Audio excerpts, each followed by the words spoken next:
ખેડા જિલ્લામાં સાર્વત્રિક વરસાદી માહોલ છે ત્યારે માતર મહેમદાવાદ વસોમાં ધોધમાર વરસાદ થયો। ભારે વરસાદના લીધે અનેક રસ્તાઓ પાણીમાં ગરકાવ થઈ ગયા છે। ખેડા ધોળકા હાઈવે બંધ કરવાની ફરજ પડી છે। માતર તારાપુર હાઈવે પર ફરી વળ્યા છે પાણી। જીવના જોખમે લોકો હાઈવે પરથી પસાર થઈ રહ્યા છે અને એક જગ્યાએથી બીજી જગ્યાએ પહોંચી રહ્યા છે। માતર મહેમદાવાદ વસોમાં જે સ્થિતિ સર્જાઈ છે, આપ જે આ દ્રશ્યોમાં જોઈ રહ્યા છો, ભારે વરસાદના લીધે અનેક રસ્તાઓ પાણીમાં ગરકાવ થઈ ગયા છે।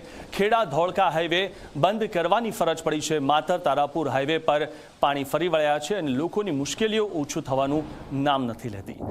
ત્યારે જે આ દ્રશ્યો આપ જોઈ રહ્યા છો, રોડ પાણીમાં ગરકાવ થઈ ગયેલો છે। વાહનો માંડ બહાર નીકળી રહ્યા છે। ઘણા વાહનો રસ્તામાં બંધ પડી જાય તે પ્રકારની સ્થિતિ પણ અહીંયા જોવા મળી રહી છે। ત્યારે લોકો એક સ્થળેથી બીજી જગ્યાએ જઈ શકતા નથી અને ભારે વરસાદના કારણે આ સ્થિતિ સર્જાઈ છે।